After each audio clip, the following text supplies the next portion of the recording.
عوام گیس کے لیے بلکتی رہی ہے، انڈسٹری گیس کے لیے بلکتی رہی ہے، صرف آپ کی نفرت کہ جو مسلم لیگ نون منصوبے لگا کر گئی ہے ان کو نیچا دکھانے کے لیے آپ نے ایل این جی کے آرڈر وقت کے اوپر نہیں کیے، اور سزا اس کی 22 کروڑ عوام نے آپ کی انا اور آپ کی نفرت کی سزا غریبوں نے پورے سردیوں کے موسم میں بھگتی ہے۔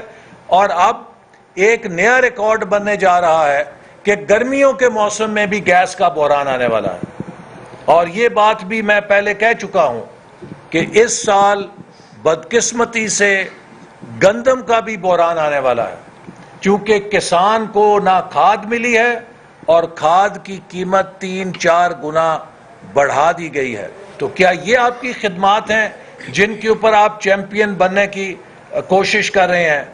اس حکومت نے پاکستان کی ایوییشن انڈسٹری کو تباہ کر دیا، پوری دنیا کے سامنے پائلٹس کے جعلی لائسنس ہونے کا ڈرامہ کیا، جس سے یورپین یونین نے اور امریکہ نے پابندیاں لگا دی، پی آئی اے کو تباہ کر دیا، اربوں روپے کا پاکستان کا نقصان کیا۔ بتائیے کون ذمہ دار ہے؟ اس میں آپ کی قابلیت کو سلام کریں یا آپ کی نالائکی کو برا بلا کہا جائے۔ اسی طرح ملک سے بیرونی سرمایہ کاری بھاگ گئی ہے، F D I foreign direct investment میں 100% سے زیادہ کمی ہو چکی ہے، اور آپ نے تو اسٹیٹ بینک آف پاکستان کو بھی فروخت کر دیا ہے، آئی ایم ایف کے سامنے گروی رکھ دیا ہے۔ کیا یہ قومی خود مختاری اور وقار کا چیمپئن ہے جو کہتا ہے کہ میں نے بڑا ملک کے لیے کارنامے سر انجام دیے ہیں؟ آپ نے پاکستان کے نظام تعلیم کو تباہ کر دیا ہے، ہائر ایجوکیشن کمیشن کے ادارے کو تباہ کر دیا ہے، یونیورسٹیوں کو بدترین مالی خسارے میں پھینک دیا ہے، یونیورسٹیاں اپنے پروفیسروں کی تنخواہیں نہیں دے سکتی، کہاں وہ دنیا وہ بھر کے بہترین پروفیسرز لا رہی تھیں، اور پاکستان کی تاریخ میں سب سے بڑی ایکسپینشن ہو رہی تھی ہائر ایجوکیشن میں۔ آج وہی ہائر ایجوکیشن سیکٹر چیخ رہا ہے، چلا رہا ہے، آپ نے تباہ کر دیا ہے اس کو۔ کیا یہ پاکستان کی خدمت کی ہے؟ آپ نے نوجوانوں کا مستقبل تباہ کیا ہے ہائر ایجوکیشن سیکٹر اور ہائر ایجوکیشن کمیشن کو تباہ کر کے۔ تو کیا آپ کو ہم کس بات کا کریڈٹ دیں؟ آپ نے کیا پاکستان کے کلیدی مفاد جس کے لیے ہم نے جنگیں لڑیں، کشمیر پاکستان کی شہرگ ہے، آپ کے دور میں مودی کو ہمت ہوئی کہ اس نے مقبوضہ کشمیر کو اینیکس کر لیا، اسے بھارتی یونین کا حصہ بنا دیا، اور آپ نے سرینا ہوٹل پہ ایک گھڑیال لگا دیا، اور وہ گھڑیال بھی آپ سے ٹھیک نہیں چل سکا۔ آج بھی جا کے دیکھیں تو وہ بند ہو چکا ہے، اس کی وہ بھی ٹھیک کام نہیں کر رہا۔ آپ دنیا میں کسی ملک سے پاکستان کے اس مفاد کے لیے حمایت حاصل نہیں کر سکے، اور حد یہ ہے کہ اسلام آباد میں اسلامی وزراء خارجہ کا اجلاس ہوا، اس میں کے ورڈ کشمیر کا لفظ جو ہے وہ شجرہ ممنوعہ قرار دیا گیا، اور اسلامی ممالک کے وزراء خارجہ کے ڈیکلیریشن میں کشمیر کے لیے ایک لفظ شامل نہیں ہوا۔ اس سے بڑی سفارتی ناکامی کیا ہو سکتی ہے؟ آج دنیا میں یہ نہیں پتا کہ پاکستان کس بلاک کے اندر کھڑا ہے، ہم کون سے دوست ملک کے ساتھ کھڑے ہیں۔ آپ تو دعویٰ کرتے تھے پاکستانی پاسپورٹ لے کر لوگ فخر سے کھڑے ہوں گے، آج پاکستانی پاسپورٹ کی رینکنگ کئی درجے نیچے آ چکی ہے۔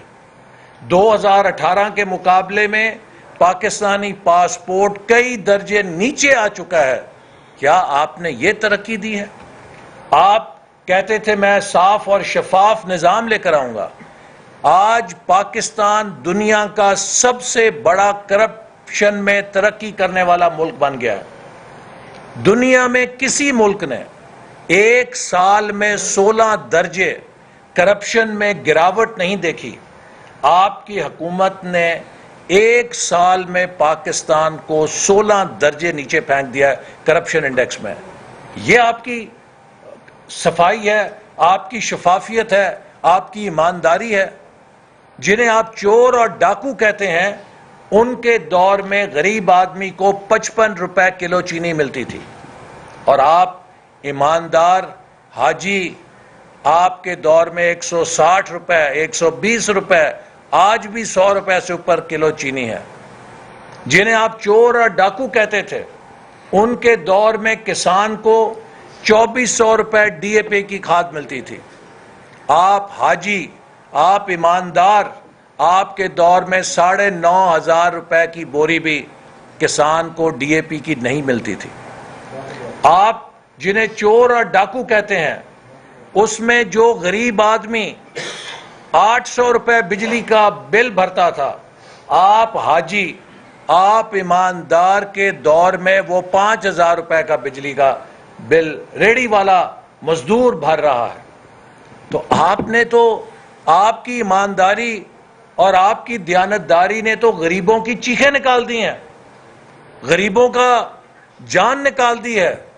آپ کی نام نہاد ڈرامہ بازی جو ایمانداری کی تھی، اس نے پاکستان کا ستیہ ناش کر دیا ہے.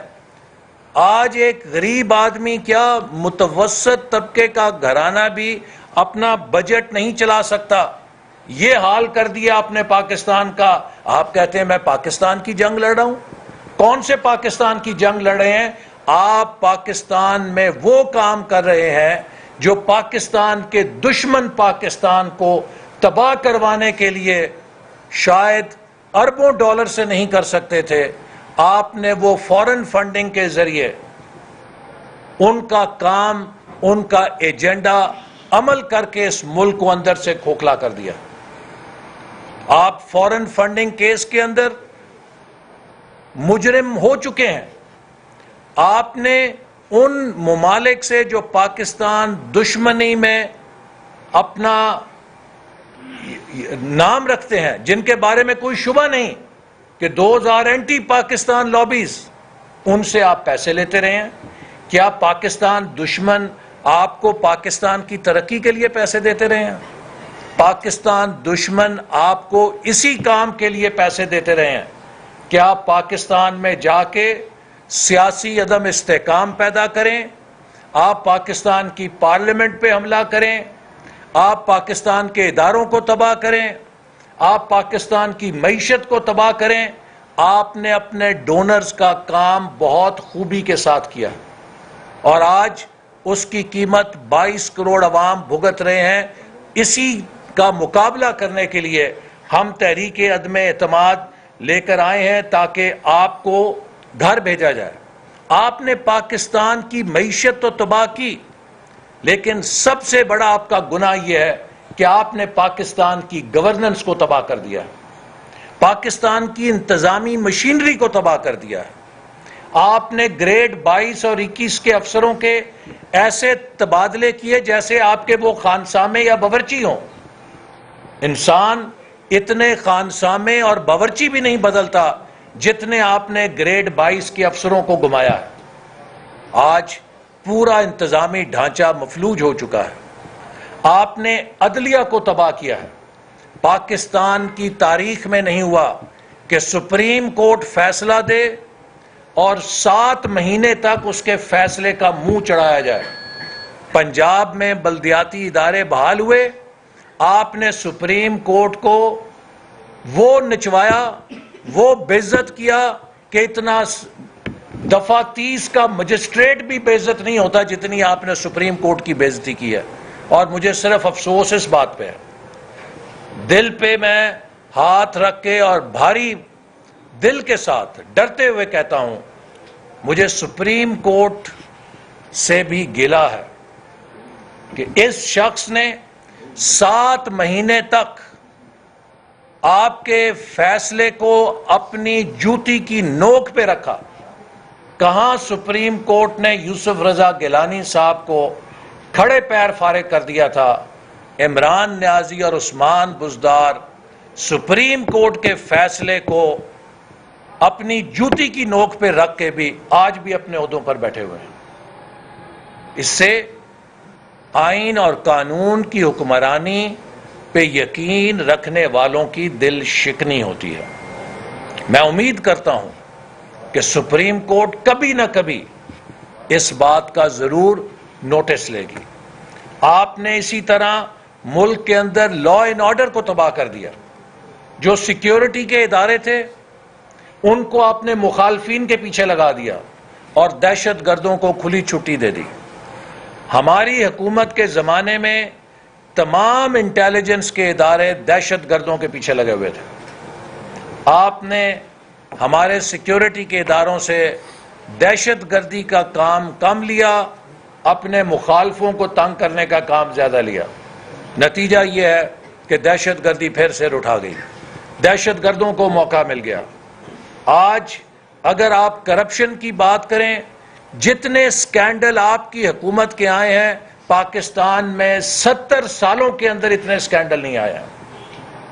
2018 سے پہلے جتنی پاکستان کی تاریخ ہے اس میں جتنے بھی سکینڈل آئے ہیں انہیں ایک ترازو میں رکھ دیں، 18 سے 22 تک جو سکینڈل آئے ہیں انہیں دوسرے ترازو میں رکھ دیں، پی ٹی آئی کی کرپشن کا پلڑا بھاری ہوگا۔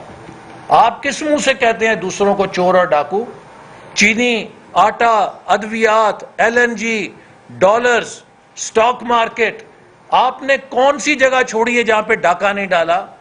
اور سب مافیاز کے نمائندے آپ کی کابینہ میں بیٹھے ہیں، آپ کی چھتری کے نیچے بیٹھے ہیں۔ آپ نے کسی کے خلاف کوئی قدم اٹھایا؟ کسی کو پوچھا؟ آپ نے منافع خوروں کو کھلی چھٹی دی کہ عوام کو لوٹو، عوام کی جیبوں سے پیسہ نکالو، لیکن مجھے ڈونیشن دے دو، تو آپ کو کوئی ہاتھ نہیں لگائے گا۔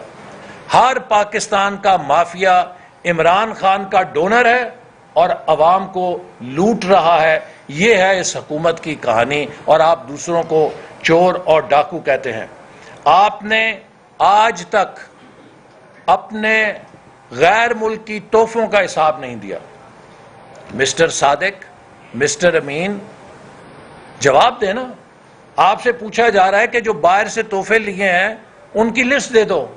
یہ بھی کوئی نہیں پوچھ رہا کہ کس نے کیا دیا ہے۔ صرف یہ سوال ہے مسٹر عمران نیازی، آپ نے جتنے غیر ملکی تحفے وصول کیے ان کی لسٹ دے دیں۔ آپ وہ لسٹ بھی نہیں دے پا رہے، اس لیے کہ اس میں بھی آپ نے غبن کر دیا ہے۔ جو شخص بحیثیت وزیر اعظم ملنے والے تحفوں کو بھی نہ بخشے، وہ صادق اور امین کس دنیا کا صادق اور امین؟ جو شخص فورن فنڈنگ میں پاکستان کے باہر رہنے والوں کے، معصوم لوگوں کے محنت اور خون پسینے کی کمائی کے پیسے لے اور ان کو یہاں پہ خفیہ اکاؤنٹس میں رکھ کے ان سے اللہ تللے کرے، وہ کون سا صادق اور امین ہے؟ جو شخص پاکستان کے دشمنوں سے پیسے وصول کرے اور پاکستان میں انتشار پیدا کرے، وہ کہاں کا صادق اور امین ہے؟ تو اس لیے اب وقت آ گیا ہے کہ آپ کا حساب لیا جائے۔ آپ نے پاکستان کے بجٹ کو ختم کیا، پاکستان کی معیشت کو تباہ کیا، پاکستان کے ترقیاتی سفر کو تباہ کیا۔ ہمارے دور میں جو 1000 ارب کا ترقیاتی بجٹ تھا، آپ نے اسے سکیڑ کے 550 ارب کر دیا ہے۔ آج گلگت بلتستان میں، آزاد کشمیر میں، پاکستان میں ترقی کا وہ عمل جو نواز شریف صاحب کے دور میں شروع ہوا تھا، وہ بربادی کی داستان بن چکا ہے۔ منصوبے سفید ہاتھی بن چکے ہیں، چونکہ ان کے لیے فنڈز جاری نہیں ہو رہے اور ان کی لاگت میں کئی 100 ارب کا اضافہ ہو گیا ہے۔ عمران خان صاحب کی حکومت کم سے کم پاکستان کو 100 ارب ڈالر کی چوٹ میں پڑے گی۔ جناب ثاقب نثار صاحب، آپ کا لاڈلا اور صادق اور امین اس قوم کو 100 ارب ڈالر کی قیمت میں پڑے گا۔ کون بھرے گا یہ 100 ارب ڈالر؟ پاکستان کے غریب لوگوں کے لیے، ان کے مستقبل کے لیے۔ آج پاکستان کی معیشت کو، اس کی جی ڈی پی کو 400 ارب ڈالر پہ ہونا چاہیے تھا۔ ہم نے 315 ارب ڈالر پہ چھوڑی تھی. 315 ارب ڈالر سے آج اسے 400 ارب ڈالر پہ ہونا چاہیے تھا، لیکن آج 280 ارب ڈالر پہ آ گئی ہے. بنگلہ دیش آگے جا رہا ہے، انڈیا آگے جا رہا ہے، اور پاکستان ریورس میں جا رہا ہے، چونکہ ایک بڑا خوبصورت نام نہاد ایماندار، نام نہاد بڑا غیرت مند لیڈر ہمارا دھاندلی سے وزیر اعظم بن چکا ہے. آپ سب کی آنکھیں کھل گئی ہیں، اور آپ جس قسم کی زبان استعمال کر رہے ہیں، عمران نیازی صاحب، گل ود گئی ہے. اس کا مطلب یہ ہے کہ آپ کو بھی سمجھ آ گیا ہے کہ آپ کی حکومت کے دن گنے جا چکے ہیں. آپ کی گالیوں سے، آپ کی چیخوں سے، آپ کی للکاروں سے آپ کی حکومت نہیں بچے گی. آپ کو 172 رکن اسمبلیوں کا تعاون چاہیے. آئیے قومی اسمبلی میں اپنا تعداد ثابت کریں، لیکن اگر آپ جلسہ کھیلیں گے تو اپوزیشن انشاءاللہ تعالی آپ سے بڑا جلسہ کر کے دکھائے گی. آپ 10 لاکھ لوگوں کو لے کر آئیں گے، ہم انشاءاللہ 20 لاکھ لوگوں کو لا کے بتائیں گے کہ پاکستان کے عوام اس حکومت سے عاجز آ چکے ہیں. پاکستان کے عوام اس حکومت کو مزید برداشت نہیں کرنا چاہتے. پاکستان کے عوام نے مہنگائی کو اور عمران خان کو بائے بائے کہہ دیا ہے، اور وہ آپ کو رخصت کرنا چاہتے ہیں، اور انشاءاللہ یہ تحریک عدم اعتماد پاکستانی عوام کی امنگوں کے مطابق آپ کو گھر بھیجے گی. جو صاحب یہ بتائیں کہ اس کو گھر بھیجنے کے لیے ظاہر ہے ایوان میں ووٹوں کی ضرورت ہے، تو کیا ان ووٹوں کو پورا کرنے کے لیے جو اس وقت چل رہا ہے، مسلم لیگ جے یو آئی اور پیپلز پارٹی کہہ رہی ہے کہ مسلم لیگ نون جو ہے وہ پرویز لائی کو پنجاب میں وزیر اعلیٰ بنانے پہ راضی ہو گئی ہے. ایک تو اس پہ بتا دیں کہ راضی ہو گئی ہے یا نہیں، اور دوسرا اسی کے ساتھ کہ کیا راضی ہو سکتی ہے. دیکھیے، اپوزیشن جماعتیں تمام حکومت کی حلیف جماعتوں کے ساتھ بات چیت کر رہی ہیں، اور ہم انہیں یہ بتانے کی کوشش کر رہے ہیں کہ پاکستان کی اب پسلی یہ نہیں ہے کہ یہ کھیل چلے کہ کون بنے گا وزیر اعظم، کون بنے گا وزیر اعلیٰ، یا کون بنے گا چیف، جیسے کہ عمران نیازی صاحب کہتے ہیں. پاکستان کی معیشت چاہتی ہے کہ اس ملک میں اتفاق رائے کے ذریعے ایک اصلاحاتی ایجنڈا بنا کر اس ملک کو امن، استحکام کے ساتھ ترقی کے اوپر ڈالا جائے. پاکستان کی تمام سیاسی جماعتوں کا فرض ہے کہ وہ عوام اور ملک کے مفاد کو سامنے رکھیں اور وہ فیصلہ کریں جس پر انہیں کل عوام کے سامنے شرمندگی نہ ہو. اور مجھے یقین ہے کہ حکومت کی حلیف جماعتوں میں سے کسی کی ہمت نہیں کہ وہ عمران خان کے گناہوں کا بوجھ اٹھا سکے. اور آپ دیکھیں گے کہ انشاءاللہ تعالی جلد حکومت کی حلیف جماعتیں بھی پاکستان کے عوام کے ساتھ کھڑی ہوں گی. بس میں اسی میں دے دیا، بنا سکتے ہیں پرویز لائی کو یا نہیں؟ بس میں نے دے دیا آپ کو جواب، ابھی اتنا ہی ہے. آپ کا اپوزیشن کا پاور شو کرنے کے حوالے سے جو حکمت عملی ہے وہ کیا ہے؟ کب تک اسی دن پی ٹی آئی جس دن جلسہ کرے گی اسی دن؟ دیکھیے، ہم نے تجویز دی ہے قیادت کو کہ جس دن تحریک عدم اعتماد ہو اس دن ہم شارع دستور کے اوپر 20 لاکھ لوگوں کا جلسہ کریں گے، اور کراچی سے لے کر پشاور تک عوامی ریفرینڈم بھی ہم کریں گے. ایوان کے اندر اگر عمران خان جلسہ کھیلنا چاہتے ہیں تو یہ ایک دن پہلے ڈی چوک پہ اپنے بندے لے آئیں. جس دن ووٹنگ ہوگی اس دن ہم ثابت کریں گے کہ پاکستان کے عوام تحریک عدم اعتماد کے خلاف ہیں یا اس کے حق میں ہیں. پتہ لگ جائے گا، دودھ کا دودھ پانی کا پانی ہو جائے گا. لیکن میں سمجھتا ہوں کہ یہ ایک خطرناک کھیل ہے. عمران خان صاحب اسمبلی کے اندر اپنی شکست دیکھ کر اب یہ سڑکوں کے اوپر لوگوں کو اکسا کر، اشتعال دے کر پاکستان میں خون ریزی کرانا چاہتے ہیں، پاکستان میں یہ تصادم کرانا چاہتے ہیں. تاکہ ملک کے اندر ایسے حالات پیدا ہوں جس سے اگر یہ گھر جائیں تو ملک میں انتخابات نہ ہو سکیں، جس میں انہیں شکست نظر آ رہی ہے. تو ہماری قیادت انشاءاللہ تعالی ہر محاذ پہ ان کی ہر ہتھ کنڈے کا اور ہر سازش کا مقابلہ کرے گی. Thank you very much.